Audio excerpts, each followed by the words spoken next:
कैसे आना हुआ? तुम्हें वार्न करने। तुम अपने जुर्मों का साम्राज्य बंद कर दो, वरना जिन रास्तों पर तुम्हारा साम्राज्य चलता है उन्हें वीरान कर दूंगा मैं। जो खुद वीरानों में जिंदगी गुजारते हों उसे वीराने की धमकी मत दो कमिश्नर।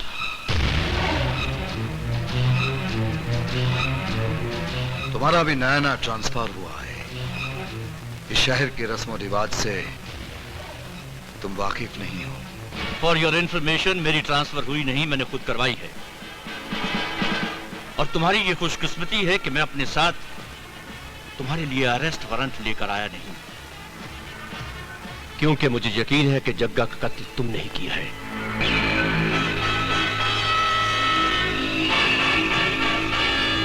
तो फिर गिरफ्तारी में देरी क्यों?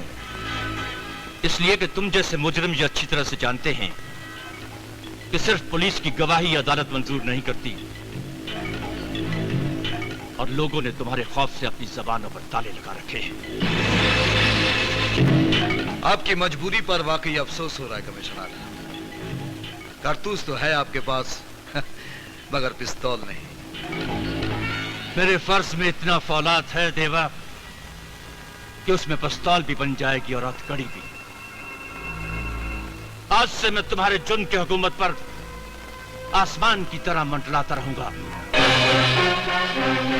देवा नाम की आग के आसपास की राख बटोरकर कानून के बर्तन को साफ करने की कोशिश करोगे तो बर्तन के साथ साथ उंगलियों में छेद हो जाएगा कमिश्नर। जो फर्ज में अपने बाजुओं को कुर्बान करने का बहाना ढूंढते हैं उन्हें उंगलियों में छेद होने की कोई परवाह नहीं होती।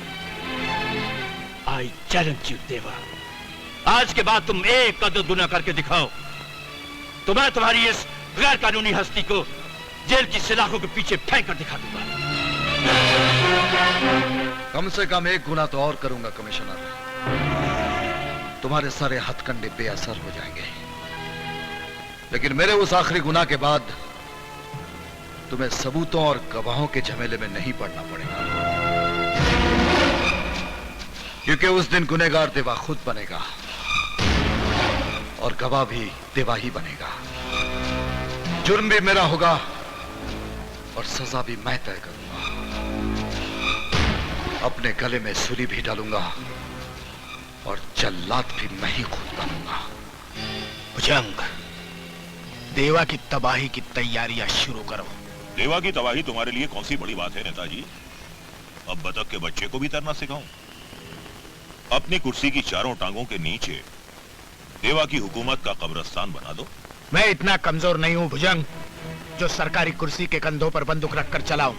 तो फिर देवा भी अटरिया पर बैठा कोई कबूतर नहीं है कि ऊंची आवाज में हुर्रे हुर्रे किया तो उड़ जाएगा।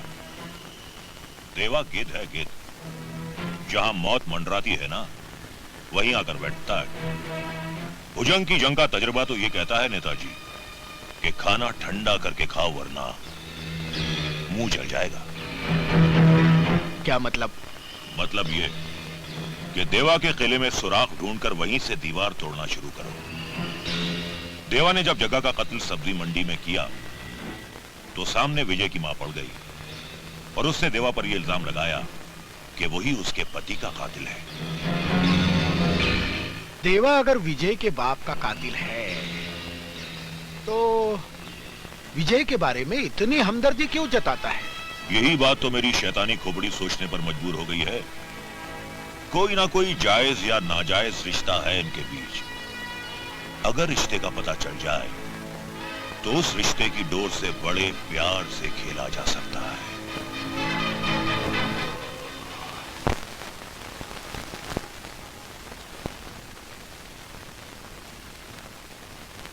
प्रशांत मेरा आदर्श था।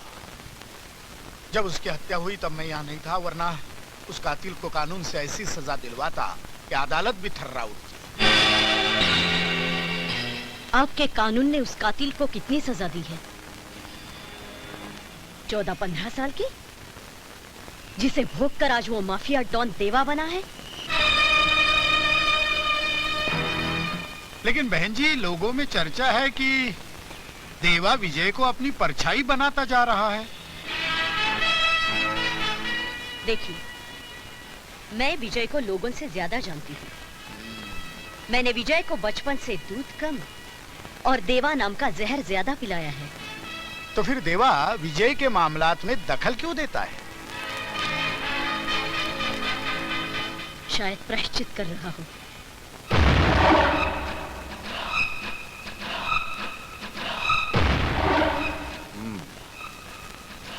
तो मिनिस्टर विजय के घर तक पहुंच गया है। जग्गा की मौत उसके गले से नहीं उतरी, इसलिए बस्ती के जरिए मुझ तक पहुंचने की कोशिश कर रहा है।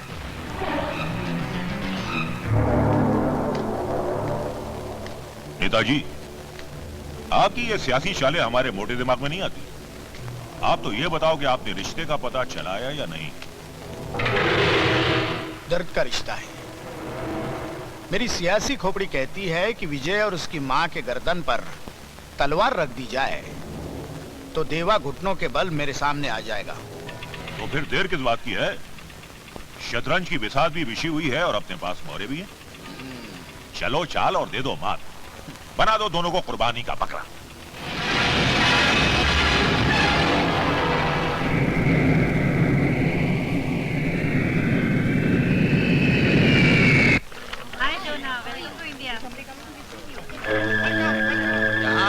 इधर इधर। भैया, भैया, अरे खुश रहो खुश रहो। भैया, वंदे मातरम, वंदे मातरम। ये अंग्रेजी हवा में सांस लेना मेरी देसी नाक के लिए सजा हो गई भैया। 16 साल बाद वापस आना, ऐसा लग रहा है जैसे कि कैद से छूटकर आ रहा हूँ मैं। वाकई बहुत लंबा हो गया तेरा बनवास। अब शहर की सड़कों पर राज करेगा, राज। अच्छा अच्छा, थैंक यू भैया, थैंक यू वेरी मच। आइए आइए आइए आइए आइए, पहले आप आओ। बैठिए।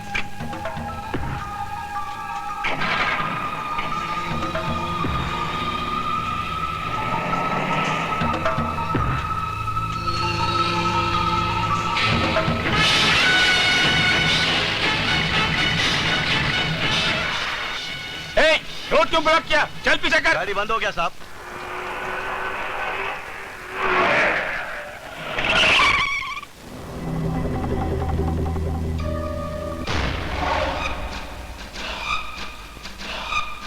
पहचाना प्रजापति? है? नहीं भाई साहब, कौन है आप? याद आया? सॉरी, मुझे कुछ याद नहीं आया। भंडारी याद है या वो भी भूल गए? भंडारी वो मुर्गी वाला ना। याद आया। हाँ, तुम उसी के आदमी देवेंद्र हो ना? हाँ। बता, प्रशांत कापरे का खून तूने मुझसे क्यों करवाया था? खून मैंने नहीं करवाया था, भगवान कसम मैंने नहीं करवाया था। तो फिर किसने करवाया था? भैया बोलो ना। वो तो भंडारी को मालूम होगा, उसी को पता था। तो ठीक है, फिर तुम्हें भंडारी के पास ही भेज देते हैं। ये क्या जोर जबरदस्ती है? दिन दहाड़े मेरे भाई को मारने की धमकी देते हो गए तुम इस शहर के डॉन। मैं भी इस शहर का सियासी आदमी हूँ और मेरे सामने। नेताजी, तुम्हारी सियासी चाल की तरह मैं तिरछा नहीं, बिल्कुल सीधा चलता हूं। प्रजापति, तुम्हें 24 घंटे की मोहलत दी। जीना चाहते हो तो आकर मुझे उस आदमी का नाम बता देना, वरना तुम्हारी इस बची खुची जिंदगी को 25वां घंटा देखना नसीब नहीं होगा। और तुम तो जानते ही हो कि देवा बदनाम है, जो कह दिया सो कर दिया। आपको वापस नहीं आना चाहिए था। क्यों? आते ही देवा ने जो रास्ता काटा, आसार बहुत बुरे हैं। यूं समझ लीजिए कि शहर का सबसे बड़ा खतरा आपके सर पे सवार है। जी हाँ, धमकियां दी जा रही है। दिन रात धमकी भरे फोन आ रहे हैं। कुछ पुलिस मेरे घर पर तैनात कर दीजिए। Thank you. तूने अभी तक सामान नहीं खोला? हाँ? अगर यहाँ सामान खोलकर बैठ गया तो बोरिया बिस्तर दबाकर ऊपर जाना पड़ेगा। बात बात में तेरी पतलून क्यों गीली होती है? विदेश से क्या नामर्द होके आया है क्या? हाँ, क्या रौबदार आवाज निकल रही है यहाँ पर, क्या रौबदार आवाज निकल रही है। और वो जब देवा सामने आया था तो मुंह सिल गया था, बोलती बंद हो गई थी। देख, सियासी खेल में कभी कभी खामोशी भी खंजर की तरह इस्तेमाल की जाती है। घिग्गी बंद हो गई थी, घिग्गी। सांप सूंघ गया था और अब बहाने कर रहे हो। अरे मैं तो तुम्हारे चक्कर में चुप बैठा रहा। तुम्हारी जगह कोई दूसरा होता तो कब का जाकर घुटनों के बल देवा के दरबार में सब कुछ बता देता मैं। तो जा घुटने बल जा और मेरा नाम बता दे जा। हाँ, वही तो मुश्किल है, नहीं बता सकता। अगर नाम बताता हूँ तो तुम्हारी मौत, नहीं बताता तो मेरी मौत। 24 घंटे का टाइम दिया उसने, 24 घंटे का। भाई देखो, मुझे किसी सुरक्षित स्थान में छिपा दो, मैं अभी मरना नहीं चाहता भाई, प्लीज प्लीज भाई। चुप! तेरा विदेश जाना ही ठीक होगा। अगर दोबारा देवा मिल गया ना तो तू मोमबत्ती की तरह पिघल जाएगा। तू दिल्ली जा, 1-2 दिन में मैं तेरा वीसा करवा देता हूँ। जा। थैंक यू वेरी मच भाई, thank you very much. Bye bye, see you.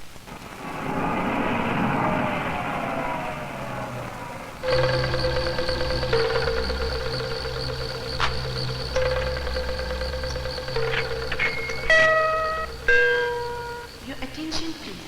Passengers traveling by IC 592 to Delhi are requested to proceed toward the security check. Thank you. आपका बोर्डिंग कार्ड। बॉडी कार्ड, अच्छा, सामान check in करा दिया है। Thank you.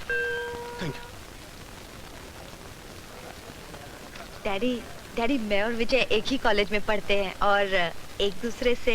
समझ गया बेटी। बाकी सब कुछ तुम्हारे डैडी की नजरें समझ गई। सारे कॉलेज में तुम्हें सिर्फ यही मिला था हमसे मिलवाने के लिए। हाँ? बेटी, इस उम्र तक पहुंचने के लिए मुझे भी जवानी से गुजरना पड़ा था। अच्छा है। Thank you daddy. बहुत अच्छा है, हमें बहुत पसंद है। हाँ। मुझे हमें अपनी बेटी की पसंद पर नाज है। Thank you. एक्सक्यूज मी, सुनिए। Yes? ये प्लेन कब उड़ेगा? बस थोड़ी देर में। थोड़ी देर में? टाइम तो हो गया ना। Relax, please. Relax. How can I relax? You don't know how can I relax? क्या? Excuse me, that's my seat. Seat, Yes. Seat. Oh, आइए ना। Sorry, belt. आइए। Thank you.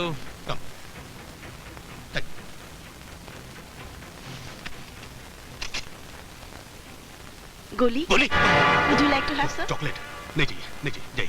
जय। क्या जमाना आ गया है, टॉफी को गोली बोलती है। डरा दिया। सर, इस प्लेन में बॉम्ब तो नहीं है ना? सॉरी। क्या बात है, आप बहुत घबराए हुए हैं? जी नहीं, मैं नहीं, ठीक है। पहली बार प्लेन में सफर कर रहे हैं? जी नहीं, आखिरी बार। Sorry. Cabin crews, arm all doors, please.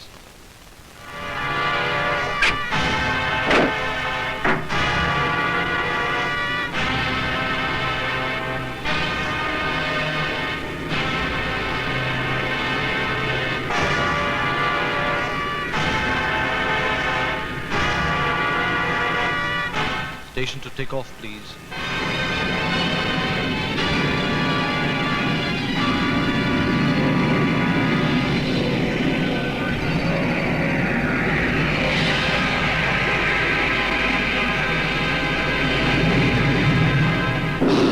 उड़ गया। बेटा, 24 घंटे तो क्या, अब तू मेरे को 24 जन्म भी नहीं पकड़ सकता। क्या? ओह, सॉरी। अपनी जगह से कोई हिलेगा नहीं। Who are you? कौन हो तुम लोग? Hands up! Ladies and gentleman, हमें खेद है, हवाई जहाज में मामूली तकनीकी खराबी आ जाने के कारण हमें वापस बंबई हवाई अड्डे पर उतरना पड़ रहा है। या तो निवेदन है कि वो अपनी सुरक्षा पेटियां बांध लें। लेकिन यहाँ क्यों उतरना पड़ेगा? साहब। रिलैक्स, सब ठीक हो जाएगा। No, I can't relax. अरे भाई, ये तो अच्छा हुआ टेक्निकल प्रॉब्लम नहीं मालूम हो गई। टेक्निकल प्रॉब्लम तो दिल्ली में भी दूर हो सकती है साहब, दिल्ली में भी, यहाँ पर क्यों? Take it easy man, No, I can't take it easy.